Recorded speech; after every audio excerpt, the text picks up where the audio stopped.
평가사님은 법학과를 나오셨는데, 예, 맞아요. 근데 왜 감정평가사의 길을 걸으셨나요? 그때는 이제 사시가 거의 마지막 시절이었고 로스쿨 2기거든요. 그러다 보니까 그런 시절이었는데요. 사실 저는 좀 법학 자체가 적성에 안 맞아서 그래서 이제 여러 가지 직업을 찾던 중에 이 감정평가사라는 직업이 뭐 연봉이라던가 오라비 이런 부분들이 아주 좋다는 이제 내용을 군대에서 들어가지고 근데 군대 제대하자마자 그때부터 좀 준비를 한 것 같습니다. 저는 국어국문학과를 이제 졸업을 했는데, 저는 이제 아까 소개 때 뭐 말씀을 드리진 않았는데, ROTC 육군 장교로 이제 전역을 했어요. 그래서 처음에 이제 평가사라는 직업을 알게 된 게, 어떤 분이 이제 군 부대 시설을 이제 평가를 하러 오셔서 알게 된 거예요. 뭐 하는 거냐라고 이제 여쭤봤었거든요. 근데 그때 처음에 하셨던 말이, 지금은 그렇지 않습니다. 그때 당시에요. 비 오면 회사 안 나가고 몸 좀 아프면은 쉬어도 그래도 1억은 가져간다, 뭐 이런 식으로 말씀을 해 주셔가지고 그런 직업이 있다고? 이러면서 이제 찾아보기 시작을 했던 거죠. 부동산에 저는 이제 관심이 워낙 많았어가지고 부동산에 관심을 가지면서 내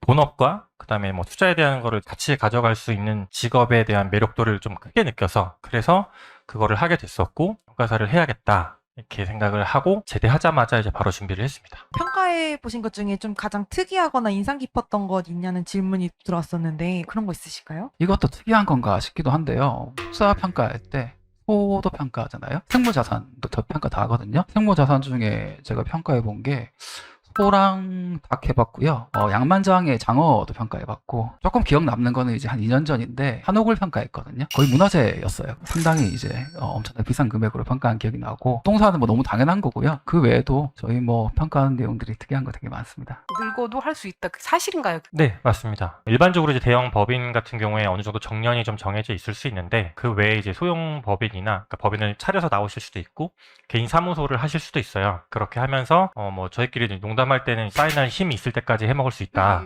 네, 뭐 그렇게 할 수 있습니다. 성장 가능성이 있는 직업이라고 한다 그러면 참 좋은 직업 중에 하나인 것 같아요. 수입 측면도 마찬가지고 할 수 있는 업역도 마찬가지고요. 참 큰 그림을 그리는 사람이 점점 되어가고 있는 것 같아서 정말 만족도가 높고, 뭐 그런 부분들이 이제 연봉도 있고 성과 측면도 있는 건데, 또 여러분들께 또 정말 말씀드리고 싶은 거는 선택을 할 수 있다는 겁니다. 나한테 일이 밀려들잖아요? 그럼 밤새 야근을 해서라도 일을 해내고 많은 돈을 벌면 됩니다. 근데 반대로 말해서 나는 건강을 유지시켜야 되고 내 가족이 중요하고 난 다른 취미 활동도 하고 싶다 한다 그러면 몰려드는 일을 적당히 이제 걸러내면서 하고 싶으면 하면 돼요. 스스로 선택할 수 있는 직업이라는 게 가장 매력적인 것 같아가지고요.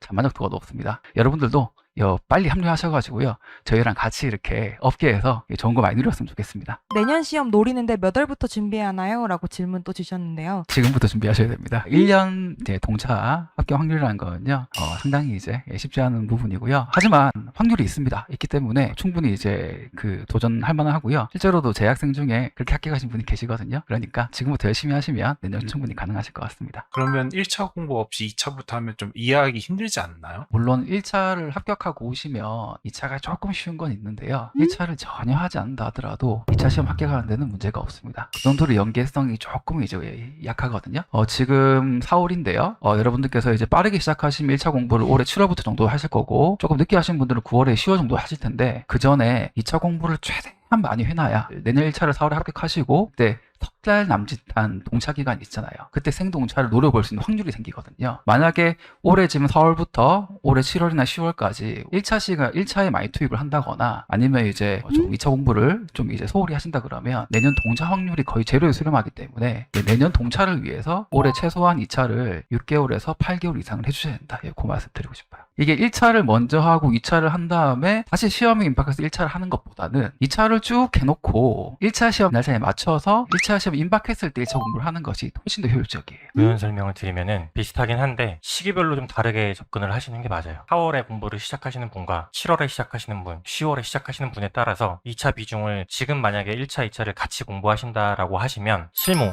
그 다음에 회계 경제, 요거는 같이 시작을 하는 게 더 좋다라는 거죠. 노베이스라고 했을 때는 제가 말씀드린 게 맞고, 관련된 전공 과목이 있거나 공부를 하셨던 게 있다면 걔는 제일 마지막에 뒤로 빼놓고 그렇게 접근을 하시는 게 효율적인 측면에서는 좀 더 나을 것 같습니다.